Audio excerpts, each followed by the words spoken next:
자, 오늘 보실 말씀은 마가복음 1장 29절에서 31절입니다. 회당에서 나와 이렇게 가죠. 시작. 회당에서 나와 곧 야고보와 요한과 함께 시몬과 안드레의 집에 들어가시니 시몬의 장모가 열병으로 누워있는지라 곧 그 여자에게 여짜오되 나아가사 그 손을 잡아 일으키시니 열병이 떠나고 여자가 그들에게 수종되니라. 우리 예수님께서 아주 거침없는 행보를 보이시는데 이번에는 열병으로 누워있었던 시몬의 장모를 일으키신 장면이죠. 31절에 그 손을 잡아 일으키시니 열병이 떠나고 여자가 수종되니라. 누워있었어요. 그런데 예수님께서 일으키시니까 일어나신 거예요. 누워있었거든요. 손잡아 일으키시니까 일어나신 거예요. 우리도 이런 때가 있죠. 내가 몸이 아파가지고 그냥 누워있을 수밖에 없는 거예요. 혹은 마음이 아파가지고 그냥 드러눕게 되는 거예요. 그런데 그런 때도 우리 예수님께서 그 자리에 찾아오셔서 손을 딱 잡으시고 일으켜주시면 일어나게 되는 겁니다. 주님이 일으키시니까 일어나신 거예요. 생각해보면 우리가 할 수 없는 게 참 많습니다. 이게 자기가 노력하고 또 노력하지만은 아무리 이게 자기 관리에 철저하게 임해도 안 되는 게 있더라고요. 세상에는 내 마음대로 안 되는 게 있죠. 그리고 내 계획이 먹히지 않는 때가 참 많아요. 그래서 보면은 그렇게 운동을 열심히 하는 운동선수도 암에 걸리잖아요. 그렇게 승승장구하던 사업가도 한 번 판단 미수하면 파산도 하잖아요. 그때 우리가 사실 몸져 눕게 되는 거예요. 못 일어나겠는 거예요. 하지만 그래도 우리가 마음속에 소망을 품고 살아야 되는 이유는 예수님이 일으키시면 나도 일어나진다. 그 믿음 갖고 살아야 되는 거예요. 우리 예수님이 나 일으켜주시면 나 일어날 수 있다. 마음속에 항상 소망을 품고 그렇게 살아가야 되는 거예요. 여러분, 우리가 내가 안 되니까 은혜를 구하는 거잖아요. 내가 못하겠으니까 은혜를 구하는 거잖아요. 저를 불쌍히 여기소서. 주 예수 그리스도시여 제게 자비를 베푸소서. 늘 그 기도를 드리면서 살아가는 거잖아요. 우리가 그렇게 겸손하게 주님 앞에 고개 숙일 때 주님께서 우리를 찾아오셔서 우리의 손을 잡아 일으켜주시는 축복이 임하게 될 줄로 믿습니다. 자, 우리 32절부터 34절로 갑니다. 점으로 시작. 점으로 해질 때 모든 병자와 온 동네가 그 문 앞에 모였더라.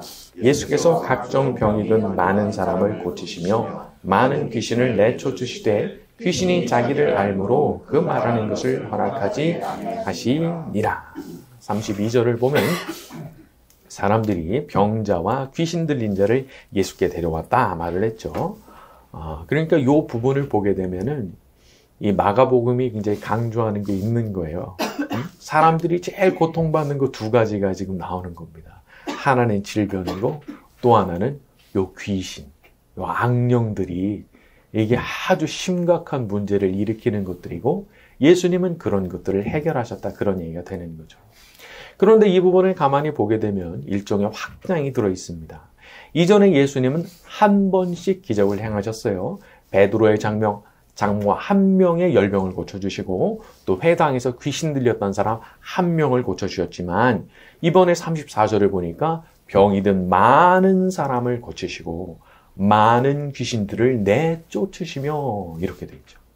그러니까 우리 예수님께서 사역을 해나가시는데 이제는 점점 많은 사람들을 고치시고 점점 많은 귀신들을 쫓아내시는 어떤 사역의 확장이 막 이루어지고 있었다. 이제 그런 걸 보여주고 있는 겁니다. 또 34절에 보니까 귀신이 자기를 알므로 그 말하는 것을 허락하지 않으셨다라고 하는 것은 아직 정확하게 당신께서 메시아여 구세주시라는 것을 발표해서는 안 되는 시점이었기 때문에 그래서 막으신 거라고 볼 수가 있어요. 이 뉴스라고 하는 거는 정확한 타이밍이 생명이죠. 그래서 정확한 때 발표를 해야 효과가 딱 있는 것이기 때문에 그 전에 이것이 밝혀지지 않도록 예수님께서 입단속을 시키신 거예요. 말하지 말라고 귀신들에게 명하셨던 거죠. 근데 이런 것이 생각해 보면 참 절제와 관련이 있어요. 예수님께서 만약 초기부터 아예 드러내놓고 내가 메시아고 그리스도다라고 막 그냥 대대적으로 선전하고 다니셨으면 예수님 가시는 곳곳마다 아마 황제 같은 대접을 받으셨을 수 있어요. 근데 그렇게 하지 않으신 거죠. 만약에 그런 식으로 하셨다면은 아니 어떻게 십자가까지 가셔서 온 인류의 모든 문제를 해결하시는 그 대업을 어떻게 완수하시겠어요? 그러면 안 되는 거거든요. 그러니까 예수님께서 말을 못하게 하셨다는 거 아니겠어요? 대개 사람의 마음속에는 막 대접받고 인기를 얻고 사람들이 내 앞에서 막 머리를 조아리는 그런 거를 굉장히 좋아하는 그 마음이 있습니다. 경향이 있죠. 그래서 사실 정치하는 분들이 한번 맛을 들으면 못 빠져나온다는 게 그런 것 같아요. 그 맛을 보니까 이거 버리지 못하겠는 거죠. 자, 그런데 우리가 그런 성향을 갖고 있으나 사실 그런 성향을 갖고 있다고 해서 그 성향대로 살아버리면 이건 정말 곤란한 거예요.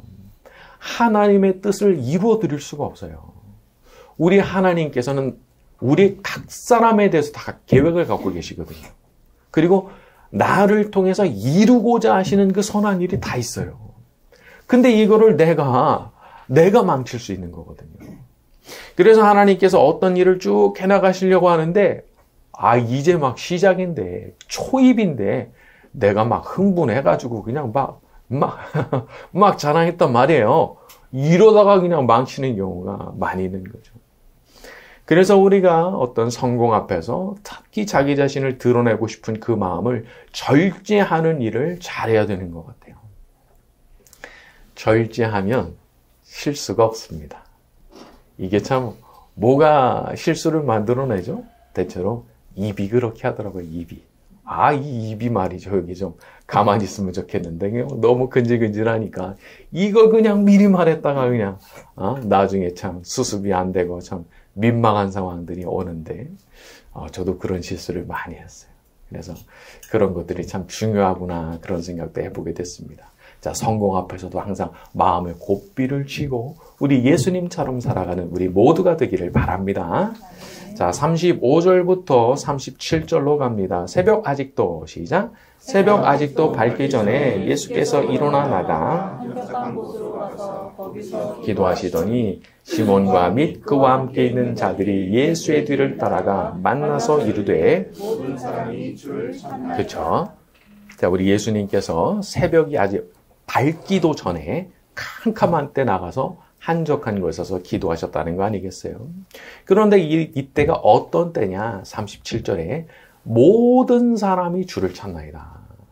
야, 예수님을 사람들이 찾아다녀요, 지금. 인기가 어디까지 치솟는지 몰라요. 그리고 너무 바쁘고. 그런데 그런 때 우리 예수님 같은 분도 새벽에 혼자 다 일어나셔가지고 그냥 한적한 곳에 가셔서 기도하셨다는 거잖아요.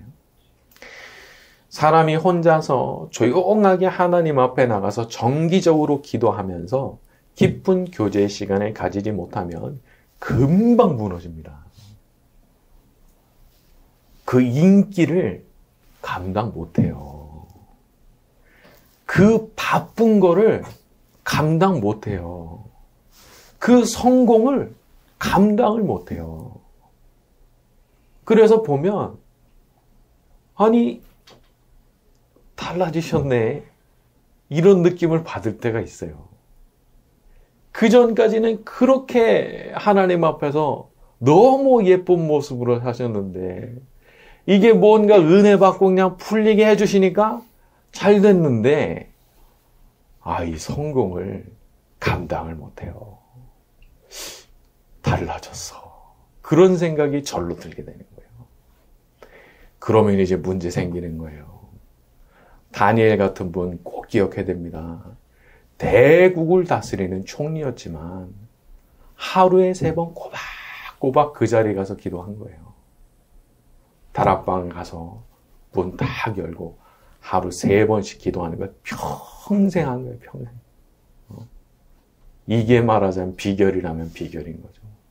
이걸 잘 될 때든 안 될 때든 끝까지 고수할 수 있느냐. 야, 참 이런 게 다른 것 같아요. 그래서 우리가 습관을 만들어야 되는데 특별히 기도하는 습관을 만들어야 됩니다. 기도하는 습관. 여러분이 기도하는 습관이라고 하는 거 만들어두면 편한 게 만들어두면 자동으로 돌아갑니다. 이런 거 있죠? 그 시간이 되면 항상 기도했어요. 그러잖아요. 그 시간이 되면 몸이 자동으로 움직여요. 항상 거기 가면 기도했잖아요. 그러면 거기 가잖아요. 자동으로 몸이 움직여요. 그냥 기도가 시작돼요. 그렇게 만들어 놔야 돼요. 어떤 분 그렇게 얘기하시더라고요. 어떤 거든지 간에 100번 하게 되면은 습관이 만들어지는 거라고. 일리가 있다 싶은 거예요. 100번을 하니까 그냥 길이 났잖아요. 쉬워지는 거예요. 의식할 필요도 없는 거예요. 그 자리에 가면 그냥 자동으로 기도하는 거예요. 그리고 그 시간이 되면은 바로 기도하게 되는 거예요. 사실 우리가 여가 시간 같은 것도 이제 마찬가지인 거예요. 그때 뭘 하느냐. 이것도 우리가 사실 길이 난 거거든요. 쉬는 시간, 뭔가 지금 시간이 났을 때 뭘 하냐. 이것도 길이 나기 쉬운 거거든요. 그래서 그때의 습관을 어떻게 만들 거냐라는 게 너무 중요한 부분이 이제 되는 거죠. 이 기도 생활이라고 하는 것은 또 한편으로 보게 되면은 벽돌을 쌓는 것과도 같습니다. 매일 벽돌을 쌓는 거예요. 근데 기도를 가끔 했어요. 가끔. 10분, 길게 하면 20분 하기도 하고, 아예 안 할 때도 있고. 그래가지고, 한 일주일을 이렇게 통틀어 보면 1시간이 채 안 돼요. 자, 그러면 1년이 지나면 50시간 정도밖에 안 되는 거예요. 그렇게 했다 해도. 자, 그런데 반대쪽에 어떤 사람이냐? 매일 기도 1시간씩 하는 거예요. 1년 지나면 360시간이 넘어요. 그러면 50시간도 안 되는 사람과 360시간이 되는 사람 7배 차이 납니다. 7배 이상 차이가 나는 거예요. 자, 그러면 여기에 더해서 하루에 2시간에서 3시간씩 기도를 했다고 칩시다. 3시간씩 기도했다고 칠까요? 1000시간 넘어가는 거예요. 그러면 1년에 기도를 50시간도 못한 사람과 1000시간을 기도한 사람 어마어마하게 차이가 나는 거예요. 여러분, 그렇게 50시간도 기도 안 하는 사람과 1000시간을 기도하는 사람을 하나님께서 어떻게 대우를 하실까요? 식당 주인도 단골을 알아봅니다. 단골한테는 대우가 달라요. 서비스가 나오는 거예요. 그런데 하나님도 마찬가지신 거예요. 그렇게 하나님 앞에 나와. 그렇게 하나님 앞에 나와요. 예쁘게 보실 수밖에 없는 거예요. 예쁘게 보실 수밖에. 자, 우리 모두가 그렇게 기도의 습관을 가지고 살아가게 되기를 바랍니다. 자, 우리 38절과 39절로 갑니다. 이르시되, 시작. 이르시되 우리가 다른 가까운 마을들로 가자. 하시고 이에 온 갈릴리에 다니시며 전도하시고 또 귀신들을 내쫓으시더라. 자, 우리 예수님께서 얼마나 인생의 목적과 사명에 충실한 삶을 사셨는지에 대해서 보여주는 내용이죠. 사람들이 참 유혹을 느낍니다. 내가 특히 박수 받고 막 환호성 터져 나오고 이거 떠나기 쉽지 않죠. 거기에 일종의 중독이 생겼기 때문에 떠나고 싶지 않은 거예요. 그런데 우리 예수님은 그렇게 인기가 치솟을 때 딱 정리하고 떠나셨다는 거예요. 그리고 가는 곳마다 말씀 전하시고 전도하려고 하셨고, 저는 이 부분을 묵상하다가 이거 나라면 그렇게 할 수 있겠나 싶은 생각이 들었어요. 지금 다 나 좋아해주고 나한테 박수 쳐주고 있는데 여기를 떠나서 날 반길지도 모르고 나한테 어떻게 해줄 줄도 모르는데 그 사람들한테 내가 왜 가냐 말이에요. 그렇게 생각할 수 있잖아요. 그럼 도대체 뭐가 이게 가능하게 만든 거냐? 어떤 게 가능하게 만드는 걸까? 제가 생각을 하니까 하나님과 정말 친밀한 관계가 이루어졌다면 그거 할 수 있는 거더라고요. 하나님과 나 사이에 뭔가 있어요. 그래서 하나님께서 그렇게 하라 하시면 내가 그렇게 할 수 있는 거예요. 왜냐면 내가 사랑하니까. 우리가 어렵고 힘든 데를 가기 싫어도 내가 사랑하는 사람이 자기는 가야 된다 그러면 따라갈 수 있는 거예요. 사랑하기 때문에. 근데 우리가 하나님께서 시키시는 일도 마찬가지인 거더라고요. 어렵지만 힘들지만 내가 하나님 사랑하는 마음이 너무 뜨거우면 할 수 있는 거더라고요. 제가 한 두어 달 정도 전에 어떤 분께서 책 선물을 하나 해주셔가지고 책을 읽었는데 나이지리아에서 의료 선교 하시는 분의 얘기였어요. 야, 너무 훌륭하더라고요. 그 나이지리아 물 안 나오는 건 물론이고 전기도 하루에 수시로 갖다 이렇게 끊어지고 또 거기는 그 보코하람 그런 거 있잖아요. 그 막 납치해가지고 가고 막 그런 것도 있고 그 잠금 장치도 막 4중으로 해놓고 그래야 된다 하더라고요. 강도들이 막 들이닥치니까. 근데 의사로서 거기 가서 이제 의료 선교사 역을 하시는 거예요. 근데 제가 그 사연을 읽어보니까 이래요. 이 의학 공부를 하던 도중에 불치의 병이 생겨난 거예요. 그거 어떻게 해요? 이제 인생을 접어야 되는가 거기까지 갔는데 그때 하나님께서 다시 만나주시고 살 수 있게 해주셨다는 거예요. 완치는 아니지만 일상생활이 가능하도록 해주시고 나니까 이제 마음이 어떻게 변해요? 나 다 버릴 수 있는 거예요. 하나님 나 살게 해주셨으니까 나 다 버릴 수 있습니다. 하나님께서 원하시는 거 제가 하고 싶습니다. 그래가지고 응답받아서 간 데가 나이지리아라는 거예요. 여러분 어려운 일을 선택하는 그리스도인들의 삶에는 비밀이 있습니다. 그러니까 하나님과 자기만 아는 어떤 영적인 비밀이 있는 거예요. 그래서 아무도 모르지만은 하나님께서 내게 베풀어 주셨던 그 은혜가 있는데 내가 그 자리에 주저앉아서 엉엉 울 수밖에 없는 그런 은혜를 주셨어. 그러면 그게 하나님과 나 사이에 가지고 있는 어떤 비밀인 거예요. 그리고 그것이 그 사람을 변하게 만드는 거예요. 여러분 이런 은혜가 주어지면 할 수 있게 되는 겁니다. 할 수 있게 그냥 되는 거더라고요. 이런 일들이 스스로 결심한다고 되는 게 아닌 것 같아요. 되어지는 일인 것 같아요. 되어지는 일. 사도 바울도 마찬가지죠. 그렇게 돼버린 거예요. 뭘로? 하나님의 은혜로 그냥 자기를 너무 압도하는 은혜를 받아버리니까 돼버린 거예요. 그렇게. 자기가 결심한 것도 아니에요. 어떻게 보면. 그러니까 우리가 변화를 생각할 때 물론 내가 결심하고 노력하는 것도 있지만 어떤 면에서는 되어지는 은혜를 구하는 게 더 필요한 거더라고요. 되어지는 은혜.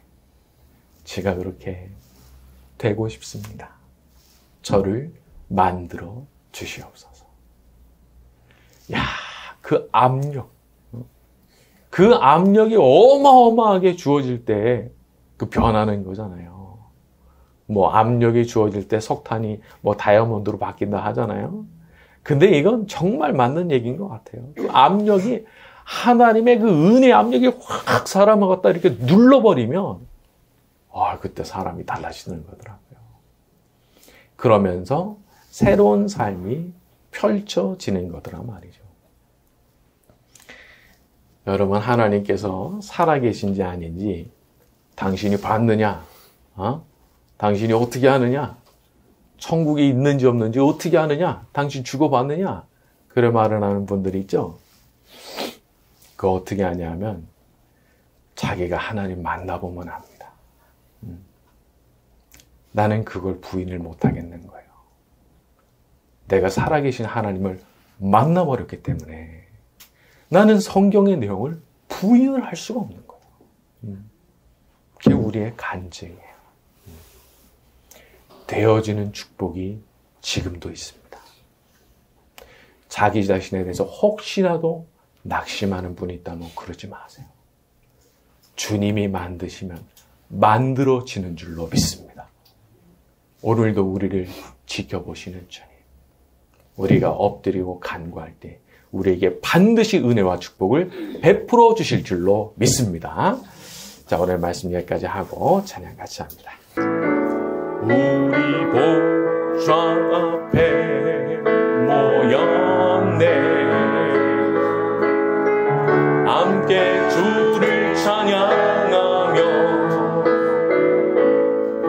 하나님의 사랑 그 아들 주셨네. 그의 피로 우린 구원받았네. 십자가에서 쏟으신 그 사랑 강같이 온 땅에 흘러 각 나라와 족속 백성 방언에서 구원받고 주 감배드리네. 구원하심이 보좌에 앉으신 우리 하나님과 어린 양께 있도다. 구원하심이 보좌에 앉으신 우리 하나님과 어린 양께 있도다. 처음부터 다시 갑니다. 우리 보좌 앞에 모였네, 함께 주를 찬양하며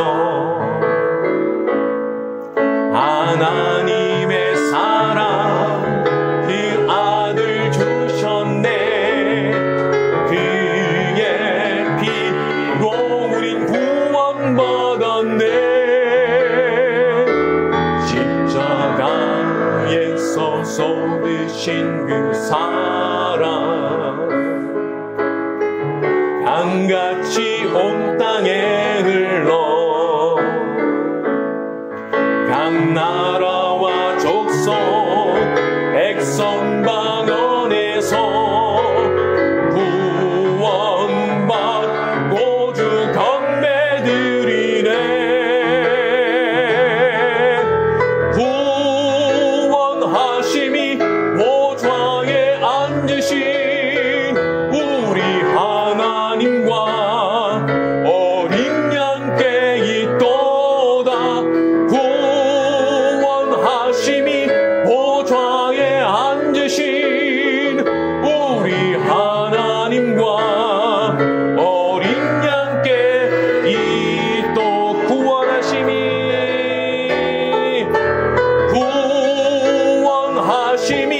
보좌에